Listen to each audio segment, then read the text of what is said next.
Hello dear friends, स्वागत है आपका अपने YouTube channel H D education पे। आज है 10 जून 2024 और हम आज बात करने वाले हैं 10 जून के most important daily current affairs question के बारे में। ये क्वेश्चन बहुत ही ज़्यादा इम्पॉर्टेंट हैं और ये आगामी जितनी भी कॉम्पिटिटिव एग्ज़ाम्स हैं उन सभी एग्ज़ाम्स में यहाँ से क्वेश्चन बनने की पूरी संभावना है। तो चलिए शुरू करते हैं हम अपने आज के इस डेली करंट अफेयर्स क्वेश्चन के एपिसोड के साथ। सबसे पहला क्वेश्चन है हमारा, हाल ही में विश्व महासागर दिवस कब मनाया गया? यानी कि जो विश्व महासागर दिवस है यह कब मनाया जाता है? तो पहला ऑप्शन है 8 जून, दूसरा ऑप्शन है 9 जून, तीसरा ऑप्शन है 3 जून और चौथा ऑप्शन है 6 जून। तो प्रत्येक वर्ष 8 जून को विश्व महासागर दिवस मनाया जाता है। तो हर वर्ष 8 जून को दुनिया भर में वर्ल्ड ओशियन डे, जिसे हम विश्व महासागर दिवस कहते हैं, ये मनाया जाता है। अगर थीम की बात की जाए तो थीम इसकी बहुत ही ज़्यादा इम्पॉर्टेंट है, क्योंकि अगर थीम छोटी होती है तो वो थीम इम्पॉर्टेंट हो जाती है। तो इस वर्ष की जो थीम है, थीम 2024 में इसकी थीम है अवेकन न्यू डेप्थ। यानी कि विश्व महासागर दिवस की थीम कौन सी है? Awaken new depth. ये इम्पॉर्टेंट है। बात करते हैं सन 2009 में पहली बार विश्व महासागर दिवस हमारे महासागर हमारी जिम्मेदारी की थीम के साथ मनाया गया था। यानी कि विश्व महासागर दिवस सबसे पहले कब मनाया गया था?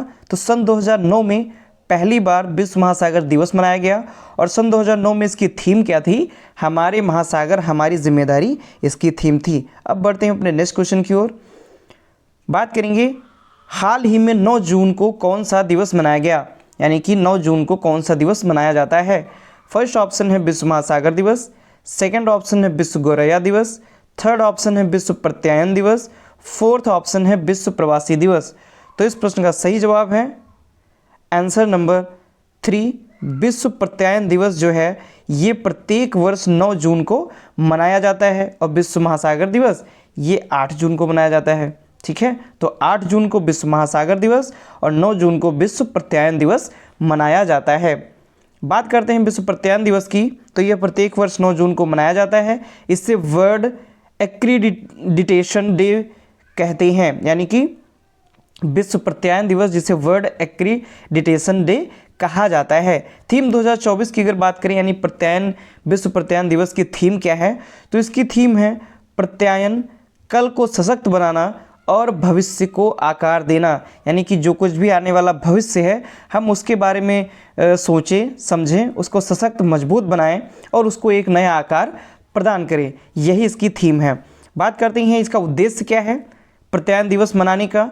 तो इसका उद्देश्य सतत पोषणीय विकास को सहयोग प्रदान करना और देश में व्यापार को सहयोग प्रदान करना है। यानी कि देश में जो भी व्यापारिक गतिविधियां होती हैं उनका सहयोग प्रदान करना और जो सतत पोषणीय विकास होता है उसको सहयोग प्रदान करना, उसको बढ़ावा देना, इस जो दिवस है इसका महत्वपूर्ण उद्देश्य हो जाता है। तो प्रत्येक वर्ष 9 जून को दुनिया भर में विश्व प्रत्यायन दिवस मनाया जाता है। नेक्स्ट क्वेश्चन की हम बात करते हैं, तो हमारा अगला क्वेश्चन है, भारत और किस देश के बीच निवेश पर संयुक्त कार्यबल की पहली बैठक दिल्ली में संपन्न हुई? एक क्वेश्चन से यहाँ पे कई सारे क्वेश्चन बन सकते हैं। मोस्ट इंपॉर्टेंट क्वेश्चन है। सबसे पहले तो क्वेश्चन है कि भारत और किस देश के बीच निवेश पर संयुक्त कार्यबल की पहली बैठक नई दिल्ली में संपन्न हुई? तो कौन सा देश है? फर्स्ट ऑप्शन है कतर, सेकेंड ऑप्शन है फिलीपींस, थर्ड ऑप्शन है मोजाम्बिक और फोर्थ ऑप्शन है साइप्रस। तो इस प्रश्न का सही आंसर है आंसर नंबर ए, यानी कि भारत और कतर के बीच निवेश पर संयुक्त कार्यबल की जो पहली बैठक है ये दिल्ली में संपन्न हुई है या दिल्ली में आयोजित हुई है। और अगर यहाँ से दूसरे क्वेश्चन की बात की जाए कि दूसरा क्वेश्चन कैसे बन सकता है, तो दूसरा क्वेश्चन बन सकता है कि भारत और कतर देश के बीच निवेश पर संयुक्त कार्यबल की जो बैठक है ये कहाँ संपन्न हुई? तो वहाँ पे आप दिल्ली लगा सकते हैं। तो इस प्रकार किसी भी तरह से क्वेश्चन घुमा करके पूछ लिए जाते हैं, तो आप सभी तरह के क्वेश्चन के लिए तैयार रहें। तो इस प्रश्न का सही आंसर है कतर। आगे बढ़ते हैं हम। तो भारत गणराज्य और कतर के नेतृत्व के विजन के अनुरूप एवं निवेश के सहयोग को और ज़्यादा बढ़ाने के उद्देश्य से भारत व कतर के बीच निवेश पर संयुक्त कार्यदल की प्रथम बैठक भारत की नई दिल्ली में आयोजित की गई। यानी कि जो भारत और कतर के बीच जो ये बैठक हुई है, इसका उद्देश्य है इन दोनों के बीच जो भी निवेश है, जो कुछ भी एक देश दूसरे देश के बीच में जो निवेश करता है, विभिन्न प्रकार की जो व्यापारिक गतिविधियां करता है, तो उनको और अधिक बढ़ाने के लिए और अधिक बढ़ाने के लिए यह बैठक की गई। और ये बैठक हुई कहाँ है? ये दिल्ली में हुई है और ये अपनी तरह की ये प्रथम बैठक है, ये पहली बैठक है भारत और कतर के बीच, जो कि निवेश को सहयोग, निवेश को बढ़ाने के लिए, निवेश करने के लिए इसका मुख्य उद्देश्य निर्धारित किया गया है। आगे बढ़ते हैं हम। अगला क्वेश्चन है, भारत 2025 में प्रतिष्ठित 81वीं अंतर्राष्ट्रीय वायु परिवहन संघ वार्षिक आम बैठक की मेजबानी करेगा। यानी कि कौन सा ऐसा देश है जो प्रतिष्ठित 81वीं अंतर्राष्ट्रीय वायु परिवहन संघ की जो है बैठक की वो मेजबानी करेगा? तो वो कौन करेगा? भारत। यानी कि जो भारत है वो वर्ष 2025 में 81वीं अंतर्राष्ट्रीय वायु परिवहन संघ की जो बैठक है उसकी मेजबानी करेगा। और यह 8 से 10 जून के लिए निर्धारित है और यह महत्वपूर्ण आयोजन दिल्ली में होगा। यानी कि इसकी जो बैठक होगी, भारत में जो इसकी बैठक होगी यह दिल्ली में होगी। बात करते हैं इससे पहले जो भारत है, इससे पहले भारत जो है वो अंतर्राष्ट्रीय वायु परिवहन संघ की मेजबानी कब कर चुका है?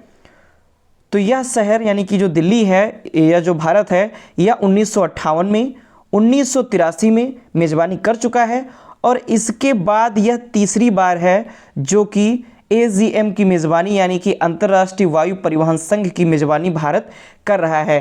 तो यानी कि 1958 में सबसे पहले इसने किया था, फिर 1983 में दूसरी बार इन्होंने किया और अब की बार यानी कि 2025 में ये तीसरी बार होगा जब भारत अंतर्राष्ट्रीय वायु परिवहन संघ की वार्षिक आम बैठक की मेज़बानी कर रहा होगा। बढ़ते हैं अगले प्रश्न की ओर। तो अगला प्रश्न है हमारा, हाल ही में एप्पल को पिछाड़कर दुनिया की दूसरी सबसे मूल्यवान कंपनी कौन बन गई? यानी कि पहले सेकंड पे था एप्पल आप सभी जानते होंगे, एप्पल के फ़ोन्स वगैरह आते हैं, आप लोग कई लोग हैं जो फ़ोन यूज़ भी करते होंगे, एप्पल के फ़ोन है, वॉच है और विभिन्न लैपटॉप, PC ये सभी एप्पल के आती हैं। आप ऐसा कोई नहीं है जो एप्पल को ना जानता हो, एप्पल कंपनी को ना जानता हो। तो एप्पल की अगर हम बात करते हैं तो एप्पल को पछाड़कर दुनिया की दूसरी सबसे मूल्यवान कंपनी कौन बन गई है? यानी कि पहले दूसरे नंबर पर एप्पल थी, अब एप्पल को पीछे छोड़ते हुए ऐसी कौन सी कंपनी है जो दूसरे नंबर पर पहुंच चुकी है? तो ए ऑप्शन है रिलायंस इंडस्ट्रीज, बी ऑप्शन है एनवीडिया, सी ऑप्शन है वॉलमार्ट और डी ऑप्शन है वर्कशायर हैथवे। तो इस प्रश्न का सही जवाब है आंसर नंबर बी, यानी कि जो एनवीडिया है इसने एप्पल को पीछे छोड़ते हुए सेकंड पोजीशन हासिल की है। कौन सी पोजीशन? सेकंड पोजीशन हासिल की है एप्पल को पीछे छोड़ते हुए। एनवीडिया की बात करें तो यह अमेरिका की सेमीकंडक्टर चिप बनाने वाली कंपनी है जो कि एनवीडिया, इसने एप्पल को पीछे छोड़कर दुनिया की दूसरी सबसे मूल्यवान कंपनी बन गई है और यह अमेरिका की सेमीकंडक्टर चिप बनाने वाली कंपनी है। इसके कई सारे जो बात करती हैं कंपनियां हैं वो भारत में भी खुली हुई हैं। एनवीडिया की इसके कई सारे जो कह सकते हैं भारत में भी ओपन हुई हैं, यानी एनवीडिया जो है इसके कई सारी जो कंपनियां हैं वो भारत में भी इसकी शाखाएं खुली हुई हैं। बात करते हैं अगर सेकंड नंबर पर एनवीडिया पहुंच गई है एप्पल को पीछे छोड़ते हुए, तो फर्स्ट पे कौन है? तो फर्स्ट पर है माइक्रोसॉफ्ट जो कि 3.151 ट्रिलियन डॉलर के साथ ये फर्स्ट पोजीशन पर बनी हुई है। सेकंड पे हमारी एनवीडिया है और थर्ड पर एप्पल है जो कि 3.003 ट्रिलियन डॉलर की जो राशि है इसके साथ में यह तीसरी सबसे मूल्यवान कंपनी बनी हुई है। अब हम बढ़ेंगे अपने अगले क्वेश्चन की ओर। हमारा अगला क्वेश्चन है, हाल ही में ISSF विश्व कप 2024 में किस भारतीय निशानेबाज ने कांस्य पदक जीता? यानी कि ISSF की जो विश्व कप की जो प्रतियोगिता है चल रही है उसमें 2024 में किस भारतीय निशानेबाज ने कांस्य पदक जीता हुआ है? यानी किसने कांस्य पदक जीता हुआ है? तो ए ऑप्शन है सिमरन सिंह, बी ऑप्शन है सिफ्त कौर समारा, सी ऑप्शन है निधि चौहान और डी ऑप्शन है दीपक दहिया। तो इस प्रश्न का सही आंसर हो जाएगा आंसर नंबर बी, यानी कि सिफ्त कौर समारा जो हैं इन्होंने ISSF विश्व कप 2024 में भारतीय निशानेबाजी में कांस्य पदक जीता है।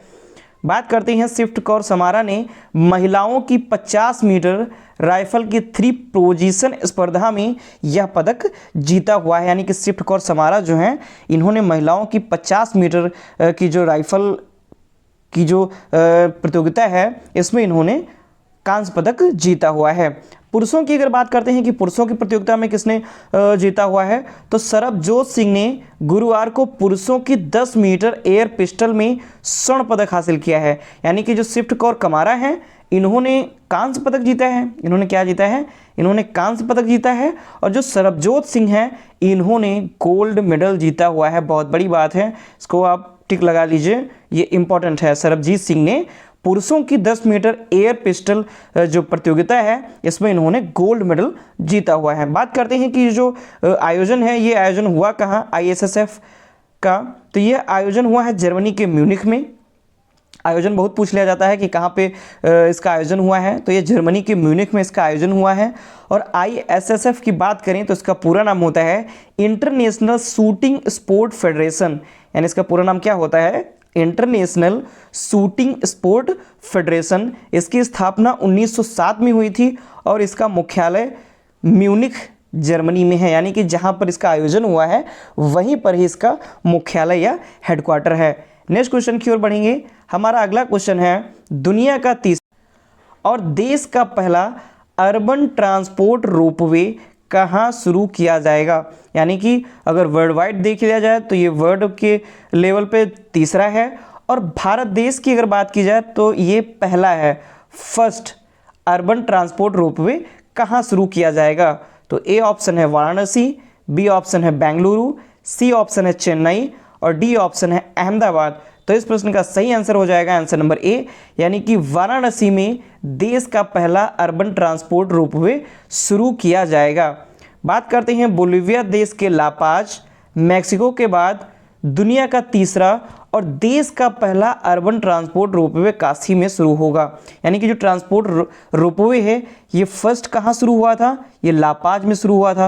यानी बोलिविया एक देश है तो बोलिविया के लापाज में फर्स्ट बार शुरू हुआ था, पहली बार शुरू हुआ था।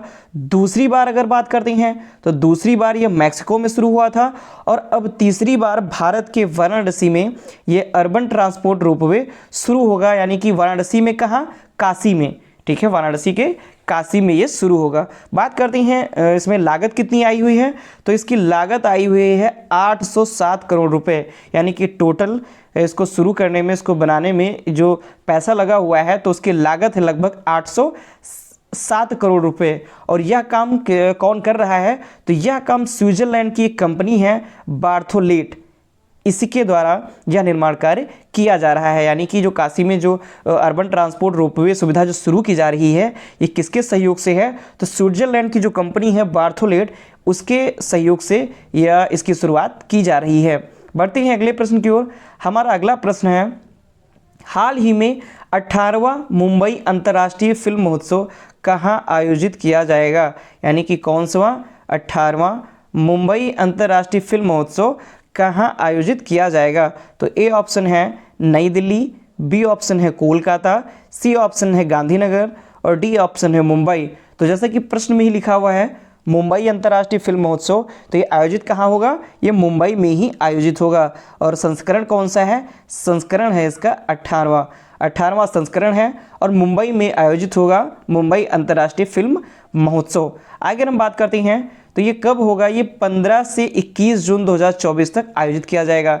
फिर इसमें विभिन्न प्रकार के पुरस्कार भी, अवार्ड भी दिए जाते हैं। तो जैसे ही इनके जो अवार्डों की घोषणा होगी मैं तुरंत ही इस पर एक वीडियो लेकर के आऊँगा और आप सभी से उससे परिचित करवाऊँगा, क्योंकि अभी ये शुरुआत हुई नहीं है, इसकी शुरुआत होगी इसकी 15 से 21 जून तक।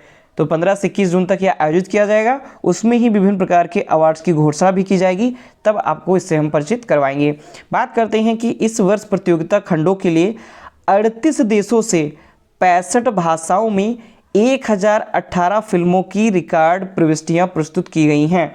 यानी कि कितने देशों से, 38 देशों से, भाषाओं में कितनी, 65 भाषाओं में, और कितनी फिल्में, 1018 फिल्मों की जो रिकॉर्ड प्रविष्टियां हैं वो सभी इसके अंदर प्रस्तुत की जाएंगी। मोस्ट इंपॉर्टेंट लाइन है, यहाँ से भी क्वेश्चन बनने की पूरी संभावना है। अगले प्रश्न की ओर हम बढ़ते हैं। हमारा अगला क्वेश्चन है कुश्ती रैंकिंग सीरीज 2024 में किस भारतीय रेसलर ने रजत पदक अपने नाम किया हुआ है? यानी कि कुश्ती रैंकिंग सीरीज 2024 में किस भारतीय ने रजत पदक हासिल किया? ठीक है, तो फर्स्ट ऑप्शन है रवि दहिया, बी ऑप्शन है अमन सहरावत, सी ऑप्शन है बजरंग पुनिया और डी ऑप्शन है मनोज टंडन। तो इस प्रश्न का सही आंसर होगा आंसर नंबर बी, यानी कि जो अमन सहरावत हैं इन्होंने कुश्ती रैंकिंग सीरीज 2024 में रजत पदक हासिल किया हुआ है। बात करते हैं, भारत के अमन सहरावत ने हंगरी के बुडापेस्ट में कुश्ती रैंकिंग सीरीज में रजत पदक जीता हुआ है और इन्होंने फ्री स्टाइल 5700 किलो वर्ग के फाइनल में अमन सहरावत को जापान के री हिगुची से तकनीकी श्रेष्ठता के आधार पर 1-11 से हार का सामना करना पड़ा। यानी कि जो फाइनल में ये पहुंचे तो ये जापान के री हिगुची से 1-11 के अंतर से ये मतलब पीछे रह गए और इनको रजत पदक से संतोष करना पड़ा। किससे? रजत पदक से इनको संतोष करना पड़ा। तो इन्होंने क्या जीता हुआ है? रजत पदक जीता हुआ है। बात करते हैं कुश्ती रैंकिंग सीरीज कहाँ आयोजित हुई, तो ये हंगरी के बुडापेस्ट में आयोजन इसका हुआ। कहाँ हुआ? हंगरी के बुडापेस्ट में। चलते हैं हम अपने अगले और लास्ट क्वेश्चन की ओर। तो हमारा आज का लास्ट क्वेश्चन है, हाल ही में कर्मचारी राज्य बीमा निगम की महानिदेशक का अतिरिक्त प्रभार किसने संभाला? यानी कि जो कर्मचारी राज्य बीमा निगम है इसके अतिरिक्त महानिदेशक कौन बनाए गए हैं? तो ए ऑप्शन है धीरज सिंह मोइरांगथेम, बी ऑप्शन है बिमल जैन, सी ऑप्शन है राकेश झा, डी ऑप्शन है कमल किशोर सोन। तो option number D Kamal Kishore Son इस प्रश्न का सही आंसर हो जाएगा। यानी कि जो कमल किशोर सोन है इनको कर्मचारी राज्य बीमा निगम के महानिदेशक का अतिरिक्त प्रभार दिया गया है। बात करते हैं अगर कमल किशोर सोन की, तो ये झारखंड कैडर बैच 1998 के एक वरिष्ठ IAS अधिकारी हैं। कौन? श्री किशोर सोन। ये 31 मई 2024